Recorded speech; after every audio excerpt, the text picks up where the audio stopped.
E a gente já está de volta aqui com o nosso Identidade Geral. Muito obrigado a você que nos acompanha aí pela rádio e pela TV Novo Tempo. Ele cresceu nas ruas, em meio às drogas e violência. Até os 22 anos era disléxico, gago e analfabeto. No entanto, conseguiu dar a volta por cima e hoje já soma 10 livros escritos. Eu converso agora com o Ivan da Mata. Ivan, muito obrigado pela sua presença. É um prazer estar aqui. Encantado com a sua história e com a sua superação, que é a coisa mais linda que a tua história pode trazer pra gente como grande exemplo aqui para todos que nos ouvem, para todos que nos assistem. Vamos começar na tua infância. Você então tinha uma situação familiar muito complexa, né, Ivan? Você não chegou a conhecer o teu pai, a sua relação com a sua mãe não era uma relação simples, uma relação amigável. E aí, quando você tinha 6 anos de idade, você decidiu fugir de casa e foi morar nas ruas. 6 anos não é uma atitude drástica demais, precipitada demais, sair de casa com 6 anos? Eu estava pensando nisso ontem, mas nós desconhecemos o quadro de muitas famílias e de muitas crianças que viveu o que eu passei. Então, quando nós não temos a estrutura afetiva, né, o apoio dos pais, então nós vamos encontrar isso lá fora, vamos procurar isso lá fora. E aos 6 anos de idade eu já comecei a minha história existencial. Nesse período todo que você morou nas ruas, teve algum momento em que você chegou a se arrepender de ter ido morar nas ruas? Eu não tinha desejo de voltar para casa. A minha vontade era sempre de ficar lá.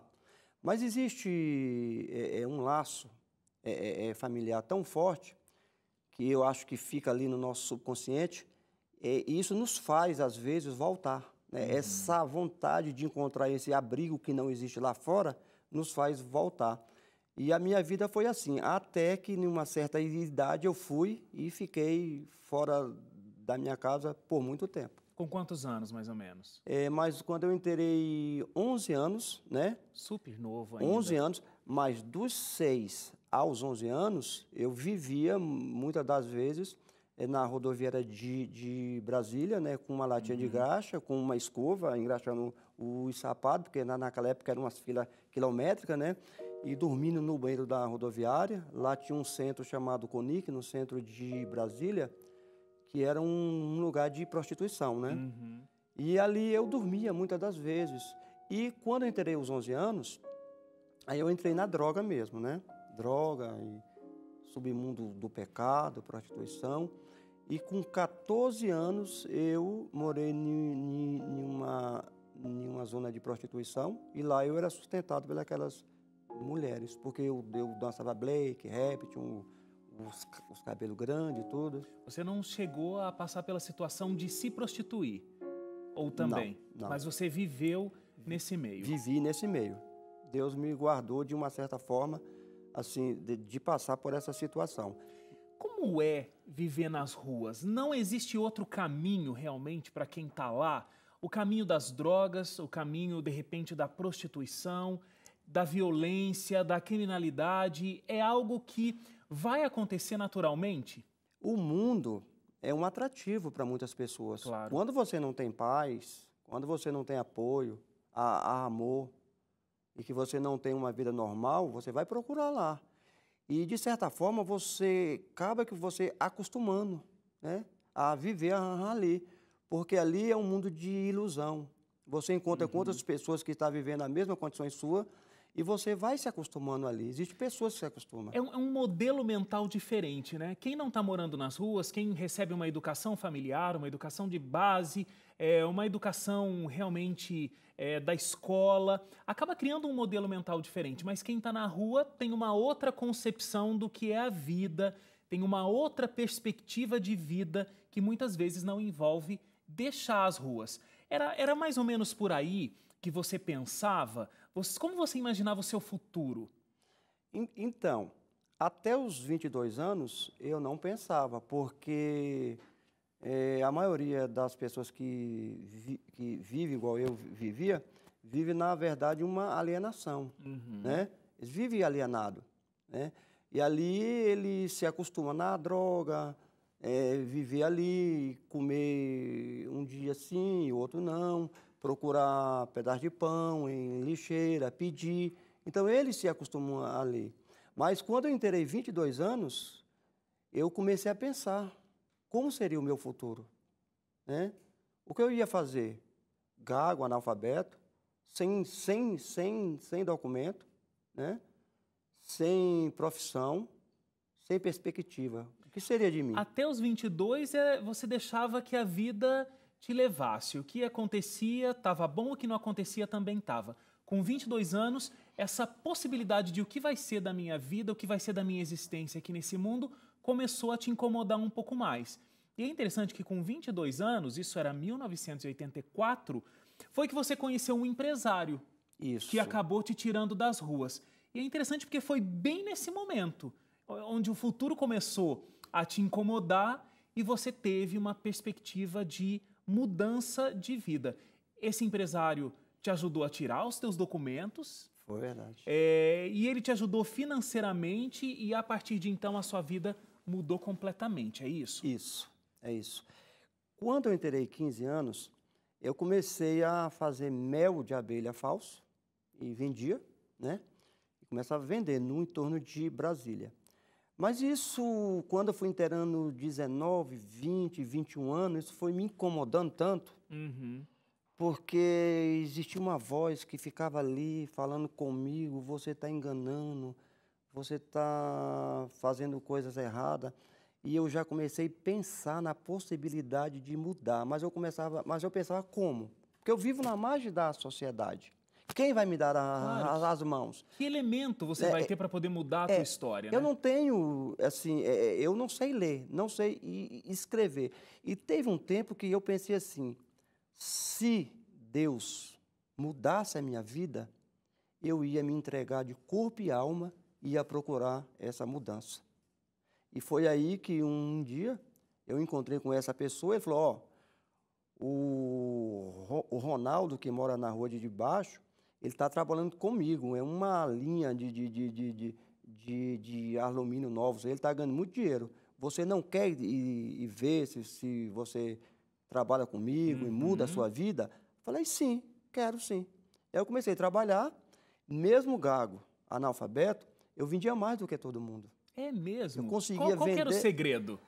Eu acho que Deus tinha dó de mim. Eu não sei. Abençoava. Eu acho que eu tinha um vendedor interno guardado lá dentro já, que eu chegava assim e conseguia. Interessante que na hora de vender, a minha gagueira sumia assim 80%. É mesmo? Na hora de abordar, de apresentar o produto, eu me transformava. Vinha aquela força transformadora. Quando eu percebi, aí o que aconteceu foi que eles falaram, olha, por que quando você está vendendo, a sua gagueira some? E quando você termina de vender... Ela volta. Aí eu descobri que as vendas seriam um caminho, né? Até mesmo para minha transformação. E ali eu comecei a trabalhar. Inclusive, quando esse empresário te conheceu e te ofereceu esse trabalho, te deu uma ajuda financeira ali, ele fez duas exigências, né? Foi. Que você fosse arrumar os seus dentes, porque inclusive disléxico, gago, analfabeto, e você não tinha dentes. A parábola da morte. Então ele disse, você vai arrumar os seus dentes, porque você precisava também causar uma mínima boa impressão ali como vendedor, e ele também disse o seguinte, a outra condição é que você estude. Vai estudar. E você aceitou e foi embora. Foi. E ali foi o meu princípio de transformação, né? De tirar documento, arrumei os dentes. E aí, nessa idade, eu voltei para a casa da minha mãe. Ah, teve uma volta. Voltei. Aí eles ficaram admirados, né, pela transformação, porque eu tinha um cabelão grande, né, e eu cortei os cabelos, tudo, já troquei as roupas, né, que antigamente eu usava aquelas roupas de mala, né, aquelas calçonas com fundo grande e tal, os cabelão grande e tal. Eu já tirei aquilo ali, já cortei os meus cabelos, já comprei roupa nova. Como foi a convivência familiar nesse período da tua volta? Ah, foi muito bom. Foi diferente do que você tinha vivido na infância? Foi, eu comecei a sentir, foi pela primeira vez, eu comecei a sentir que eu tinha uma família. E olha, depois de todo esse momento tão turbulento que você passou, quando você encontrou essa nova oportunidade de vida, você realmente estudou, você frequentou o Mobral, lá você inclusive conheceu a sua esposa, né? Namorou e casou. Você fez 3 faculdades. Número 3 é uma coisa interessante na sua vida, porque também tem 3 filhos. 3 filhos. Tem 2 pós-graduações e escreveu 10 livros. Eu tô com 3 aqui, dos 10 que ele escreveu. Olha, quero mostrar, é muito livro. É uma biblioteca praticamente aqui o Ivan já escreveu. Depois de tudo isso, todos esses dados que eu trouxe, todas as conquistas que você teve, Ivan, onde é que você quer chegar hoje?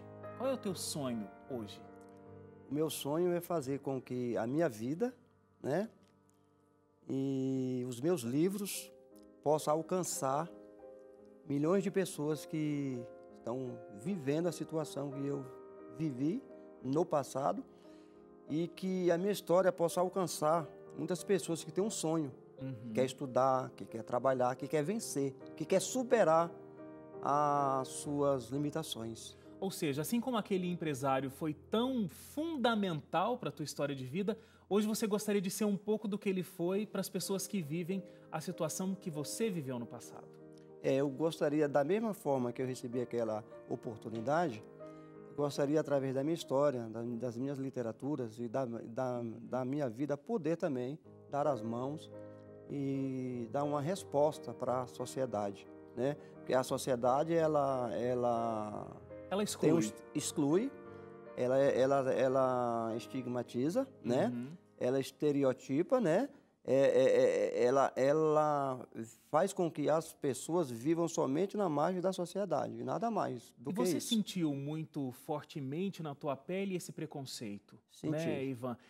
Eu entendo que a gente vive uma situação de violência muito grande, ninguém está protegido. Recentemente saiu uma pesquisa, a maior dificuldade que a gente tem no Brasil para todas as classes sociais, A, B, C, Z, é a violência, é o medo da violência. Então não é simples quando um morador de rua te aborda, porque você não sabe qual vai ser a reação dele ou quais são as intenções dele. Mas, apesar disso, a gente sempre olha com preconceito, né? E isso é tão ruim. Tem muita gente que está nessa situação, assim como você estava, simplesmente esperando uma oportunidade de mudar de vida. E a gente olha e a gente já julga. Ah, tá pedindo dinheiro, deve ser para comprar droga. Tá pedindo dinheiro, deve ser para beber. Podia estar trabalhando, já tem idade para estar trabalhando. Se fosse ali fazer alguma coisa, estaria numa situação de vida diferente. E você deixou aqui claro com a tua história que não é bem assim, né? Às vezes as pessoas elas não têm oportunidade de serem protagonistas das suas próprias mudanças. O que falta muito é a oportunidade, porque muitas pessoas que vivem esse submundo das drogas, que vivem na margem da sociedade, que vivem excluídas, nem todos ali estão ali porque querem estar ali. Com certeza. Muitas pessoas já são forçadas a estar não tem outra escolha, vivenciando, né? Vivenciando uma história que não é sua. Uma história que lhe foi tirada, uma história que lhe foi roubada. E a maior sensação que nós temos é a liberdade, né? Eu gosto muito daquela frase de Viktor Frankl, que ele diz assim: nós não podemos escolher se vamos nascer ou não, mas podemos determinar como será a nossa existência. Então, é nas oportunidades que se nasce os escritores, os poetas, né? Então, o que falta é a sociedade dar a mão. A igreja ser mais receptiva, né? É a gente olhar, né, com amor, olhar com empatia, porque o nosso olhar, ele destrói, ele é carregado de preconceito, né, de estereótipo, né?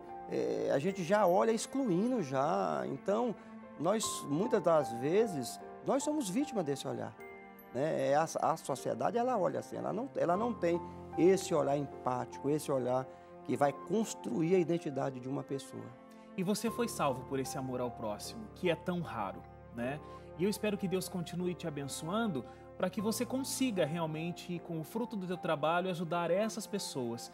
E não só com o fruto do teu trabalho, mas com o teu exemplo, porque a sua história mostra pra gente que a gente pode agir diferente com quem está à margem da sociedade, e quem está à margem da sociedade e entra em contato com a tua história pode ter esperança de ter uma vida diferente no futuro, de lutar por uma vida diferente e não se entregar somente a drogas, a criminalidade e outras coisas que o mundo oferece e encanta, como você mesmo colocou aqui.